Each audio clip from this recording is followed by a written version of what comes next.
Hi hello ನಮಸ್ಕಾರ. ನಮ್ಮ ಹೇಮಾಸ್ ಪುಟ್ಟ ಪ್ರಪಂಚಕ್ಕೆ ಸುಸ್ವಾಗತ.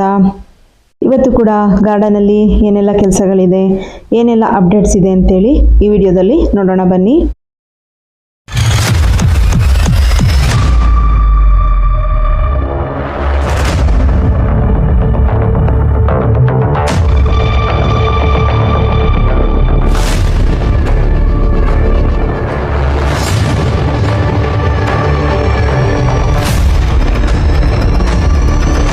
ಹಿಂದಿನ ವಿಡಿಯೋದಲ್ಲಿ ಪಾಟಲ್ಲಿರ್ತಕ್ಕಂಥ ಕಳೆಗಳನ್ನೆಲ್ಲ ತೆಗೆದು ಮತ್ತು ಹಾಗೆ ಸ್ವಲ್ಪ ಪ್ರೂನಿಂಗ್ನ ಮಾಡಿಕೊಂಡು ಒಣಗಿರ್ತಕ್ಕಂಥ ಎಲೆಗಳು ಎಲ್ಲನೂ ಮತ್ತು ಹಾಗೆ ಇರುವೆಗಳು ಶುರುವಾಗ್ತಿದೆ. ಬೇಸಿಗೆ ಬರ್ತಾ ಇರೋದ್ರಿಂದ ಇರುವೆಗಳು ಎಲ್ಲಿ ತೇವಾಂಶ ಇರುತ್ತೋ ಅಲ್ಲಿ ತೇವಾಂಶ ಇರೋ ಕಡೆಗೆ ಇರುವೆಗಳು ಬರ್ತಾ ಇದೆ.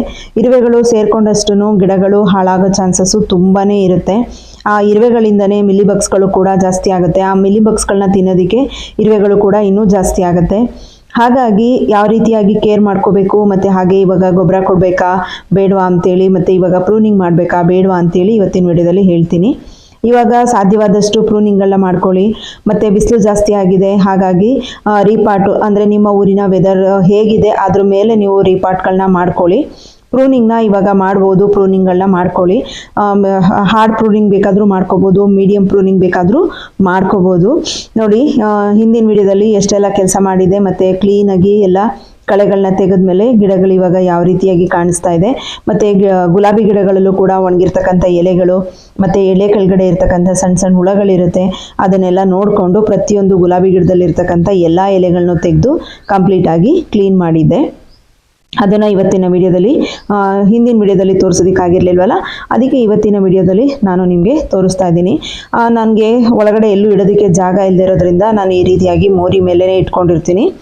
ನನ್ನ ಗಿಡಗಳಿಗೆ ಬೇಗನೆ ಹುಳಗಳು ಅಟ್ಯಾಕ್ ಆಗೋದು ಜಾಸ್ತಿ. ಯಾಕೆ ಅಂತ ಅಂದರೆ ಮೋರಿ ಮೇಲೆ ಇಟ್ಕೊಂಡಿರೋದ್ರಿಂದ ಸೊಳ್ಳೆಗಳು ತುಂಬಾ ಬರುತ್ತೆ. ಹಾಗಾಗಿ ನನ್ನ ಗಾರ್ಡನ್ನ ತುಂಬ ಜಾಸ್ತಿ ಕೇರ್ ಮಾಡಬೇಕಾಗಿ ಬರುತ್ತೆ. ಮತ್ತು ಹಾಗೆ ಪಾರಿಜಾತ ಗಿಡ ಕೂಡ ತುಂಬ ಒಣಗ್ದಂಗಾಗಿತ್ತು. ಹೆವಿ ಬಿಸಿಲಿದೆ, ಒಂದಿನ 2 ದಿನ ನೀರು ಹಾಕೋದು ಲೇಟ್ ಆದರೂ ಕೂಡ ಈ ರೀತಿ ಆಗೋ ಚಾನ್ಸಸ್ ಜಾಸ್ತಿ ಇರುತ್ತೆ. ಕೆಳಗಡೆಗೆ ಕಿಚನ್ ವೇಸ್ಟನ್ನು ಹಾಕಿ ಮೇಲ್ಗಡೆ ಸ್ವಲ್ಪ ಮಣ್ಣು ಎಲ್ಲ ಹಾಕಿ ನಿಮಗೆ ವಿಡಿಯೋದಲ್ಲಿ ತೋರಿಸಿದ್ದೆ ಸೊಪ್ಪಿನ ಬೀಜ ಹಾಕ್ತಾ ಇರೋದನ್ನು. ಆದರೆ ನೋಡಿ, ಈ ರೀತಿಯಾಗಿ ಹೆಗ್ಣ ತೋಡ್ತಾನೆ ಇರುತ್ತೆ. ಯಾವ ಸೊಪ್ಪಿನ ಬೀಜ ಬರೋದಕ್ಕೂ ಅವಕಾಶ ಆಗಲ್ಲ. ಅಲ್ಲಿ ಕ್ಲೋಸ್ ಮಾಡಿ ಮತ್ತೆ ಇದು ಮಾಡಿದ್ರೆ ನೆಕ್ಸ್ಟ್ ಇನ್ನೊಂದು ಹತ್ರ ಎಲ್ಲಾದರೂ ತೋಡಿರುತ್ತೆ. ಈ ಹೆಗ್ಣಗಳಿಗೆ ಏನು ಮಾಡ್ಬೇಕಂತಾನೆ ಗೊತ್ತಾಗ್ತಾ ಇಲ್ಲ. ನಾವು ಎಷ್ಟು ಕ್ಲೋಸ್ ಮಾಡೋದಕ್ಕೆ ಕಾಂಪೌಂಡ್ ಕಡೆಯಿಂದ ಕ್ಲೋಸ್ ಮಾಡ್ಕೊಂಡು ಬರ್ತಾ ಇದ್ದೀವಿ. ಆ ಸೈಡು ಗಾರ್ಡನ್ ಕ್ಲೀನಿಂಗ್ ಆಗಿತ್ತು, ಆದರೆ ಈ ಸೈಡು ಇನ್ನೂ ಸ್ವಲ್ಪ ಕ್ಲೀನಿಂಗ್ ಮಾಡಬೇಕಾಗಿತ್ತು. ಹಾಗಾಗಿ ಇವತ್ತು ಈ ಸೈಡಲ್ಲಿರ್ತಕ್ಕಂಥ ಎಲ್ಲನೂ ಕ್ಲೀನಿಂಗ್ ಮಾಡೋಣ ಅಂತ ಹೇಳಿ ಬಂದಿದ್ದೀನಿ. ನಮಗೆ ತುಂಬ ಬೇಗನೆ ಅಂದರೆ 11 ಗಂಟೆ ಅಷ್ಟರೊಳಗಡೆ ಎಲ್ಲ ತುಂಬ ಬಿಸಿಲು ಬಂದ್ಬಿಡುತ್ತೆ. ಬಿಸಿಲಲ್ಲಿ ಕುತ್ಕೊಂಡು ಕೆಲಸನ ಮಾಡೋದಕ್ಕಾಗಲ್ಲ. 9-9:30 ಬರ್ತೀನಿ. 11 ಗಂಟೆ ಅಷ್ಟರೊಳಗಡೆ ಎಲ್ಲ ತುಂಬ ಬಿಸಿಲು ಬರುತ್ತೆ. ಹಾಗಾಗಿ ಅದೆಲ್ಲ ನಾನು ಒಬ್ಬಳೇ ಕೆಲಸ ಮಾಡೋದ್ರಿಂದ ವಿಡಿಯೋ ಮಾಡ್ಕೋಬೇಕು, ಮತ್ತು ಹಾಗೆ ನಾನು ಕ್ಲೀನಿಂಗ್ ಕೆಲಸನೂ ಮಾಡ್ಕೋಬೇಕು, ಹಾಗೆ ಗೊಬ್ಬರ ಹಾಕೋಬೇಕು, ಮತ್ತು ರೋಡ್ ಸೈಡಲ್ಲಿ ಯಾರಾದರೂ ವೆಹಿಕಲ್ ಬಂತು ಅಂದರೆ ಎದ್ದೇಳ್ತಾನೆ ಇರಬೇಕು. ಈ ರೀತಿ ಎಲ್ಲ ಪ್ರಾಬ್ಲಮ್ಸ್ ಇದೆ. ಗಾರ್ಡನ್ ಮಾಡಬೇಕು ಅಂದರೆ ಈ ಎಲ್ಲ ಪ್ರಾಬ್ಲಮ್ಸ್ಗಳನ್ನು ನಾನು ಅನುಭವಿಸ್ಲೇಬೇಕು, ಏನು ಮಾಡೋಕ್ಕಾಗಲ್ಲ. ಆದರೆ ಗಿಡಗಳಲ್ಲಿ ಹೂ ಬಂದಾಗ ಗಾರ್ಡನ್ ಕೆಲಸಗಳನ್ನ ಮಾಡಬೇಕಾದ್ರೆ ಎಷ್ಟು ಖುಷಿ ಆಗುತ್ತೆ ಅಂದರೆ ಅದೆಲ್ಲ ಮರ್ತೇ ಹೋಗುತ್ತೆ. ಹಾಗಾಗಿ ಗಾರ್ಡನ್ ಅಂತ ಯಾರಿಗೆಲ್ಲ ಇಷ್ಟ ಆಗುತ್ತೆ, ಗಾರ್ಡನ್ ಯಾರೆಲ್ಲ ಇಷ್ಟಪಡ್ತೀರಾ ಕಮೆಂಟಲ್ಲಿ ತಿಳಿಸಿ. ನಿಮಗೂ ಗಾರ್ಡನ್ ಅಂದರೆ ಇಷ್ಟನಾ, ಗಿಡಗಳು ಹಾಕೋದಂದರೆ ಇಷ್ಟನಾ ಅಂತೇಳಿ ಕಮೆಂಟಲ್ಲಿ ತಿಳಿಸಿ. ನಾನು ಹಿಂದಿನ ವಿಡಿಯೋದಲ್ಲೇ ತೋರಿಸಿದ್ದೆ, ಈ ಸಲ ವರ್ಮಿ ಕಾಂಪೋಸ್ಟು ಫಸ್ಟ್ ಟೈಮ್ ತೊಗೊಂಡು ಬಂದಿದ್ದೀನಿ. ವರ್ಮಿ ಕಾಂಪೋಸ್ಟನ್ನು ಹಾಕಿ ಮತ್ತು ಸ್ವಲ್ಪ ಹುಡಾಶನ್ನು ಹಾಕ್ತಾ ಇದ್ದೀನಿ. ಹಾಗೆಯೇ ಸ್ವಲ್ಪ ಕೆಲವೊಂದು ಗಿಡಗಳನ್ನ ಕೂಡ ಪ್ರೂನಿಂಗ್ ಮಾಡಿಕೊಂಡು ಬರ್ತಾ ಇದ್ದೀನಿ. ಲೈಟ್ ಪ್ರೂನಿಂಗ್ ಮಾಡ್ತಾ ಇದ್ದೀನಿ, ಹಾರ್ಡ್ ಪ್ರೂನಿಂಗ್ ನಾನು ಯಾವುದೂ ಮಾಡ್ತಾ ಇಲ್ಲ. ಇದು ಕಾಡು ಬಸಳೆ ಗಿಡ, ಒಂದೇ ಒಂದು ಎಲೆ ಬಿದ್ದರೂ ಸಾಕು, ಅದು ಅಲ್ಲೇ ಈ ಥರ ದೊಡ್ಡ ಗಿಡ ಆಗುತ್ತೆ. ಆಲ್ರೆಡಿ ನನ್ನ ಹತ್ರ ಗಿಡ ಇದೆ, ನಂಗೆ ಅವಶ್ಯಕತೆ ಇಲ್ಲ.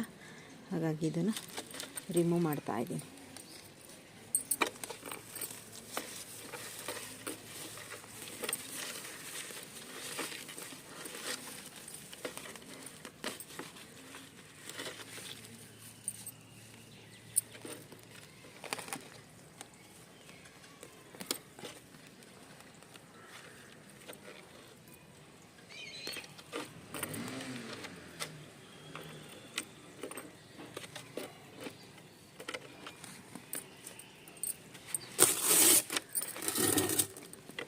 ಇದೆಲ್ಲ ಕ್ರಾಫ್ಟೆಡ್ಗಿನ ಕೆಳಗಡೆ ಬಂದ್ಬಿಟ್ಟಿದೆ, ಅದಕ್ಕೆ ಇದನ್ನು ಕೂಡ ತೆಗೆದಾಕ್ತೀನಿ.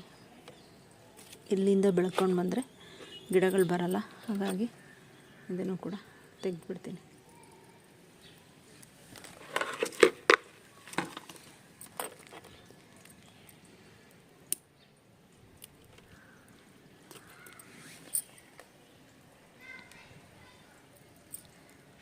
ಇದು ಗುಲಾಬಿ ಗಿಡ, ಬಟನ್ ರೋಸ್.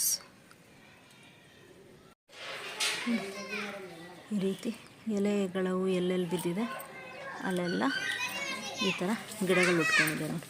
ಎಲೆಯಿಂದನೇ ಈ ರೀತಿಯಾಗಿ ನೋಡಿ, ಈ ಎಲೆಯಿಂದನೇ ಈ ರೀತಿ ಈಸಿಯಾಗಿ ಗಿಡಗಳನ್ನ ಗ್ರೋತ್ ಮಾಡ್ಕೋಬೋದು.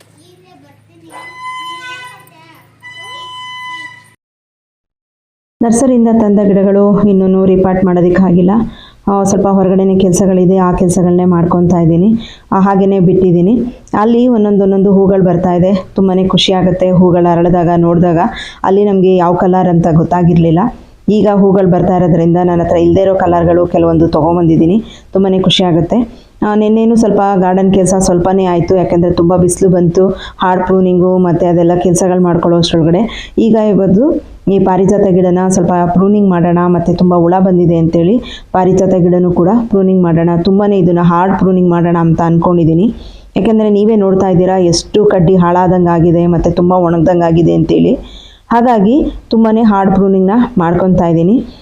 ಇದು ಹಾರ್ಡ್ ಪ್ರೂನಿಂಗ್ ಆದಮೇಲೆ ಎಲೆಗಳು ಚಿಗುರು ಬರುತ್ತಾ ಇಲ್ವಾ ಅಂತೇಳಿ, ಬಂದಿದೆಯಾ ಇಲ್ವಾ ಅಂತೇಳಿ ನೆಕ್ಸ್ಟ್ ಮುಂದಿನ ವಿಡಿಯೋದಲ್ಲಿ ನಾನು ನಿಮಗೆ ತೋರಿಸ್ತೀನಿ. ಇದನ್ನು ಕೂಡ ಕಂಪ್ಲೀಟಾಗಿ ಕ್ಲೀನ್ ಮಾಡಿಕೊಂಡು ಮೇಲ್ಗಡೆ ನಾನು ಪಾಟ್ ಮೇಲ್ಗಡೆಗೆ ಏನು ಮಾಡ್ತೀನಿ, ಈಗ ಕಿಚನ್ನಲ್ಲಿ ಏನು ತರಕಾರಿಗಳನ್ನ ಕಟ್ ಮಾಡಿರ್ತೀನಿ ಅದನ್ನು ತೊಗೊಂಬಂದು ಸ್ವಲ್ಪ ಮೇಲ್ಗಡೆನೇ ಇಟ್ಟಿರ್ತೀನಿ.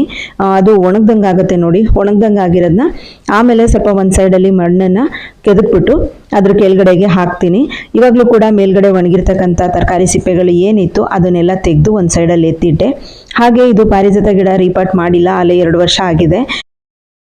ತುಂಬಾ ಸಣ್ಣ ಸಣ್ಣ ಬೇರುಗಳು ಬಂದಿರೋದ್ರಿಂದ ಆ ಬೇರನ್ನು ಕಟ್ ಮಾಡಿ ತೆಗೆಯೋದ್ರಿಂದ ಏನು ಪ್ರಾಬ್ಲಮ್ ಆಗಲ್ಲ.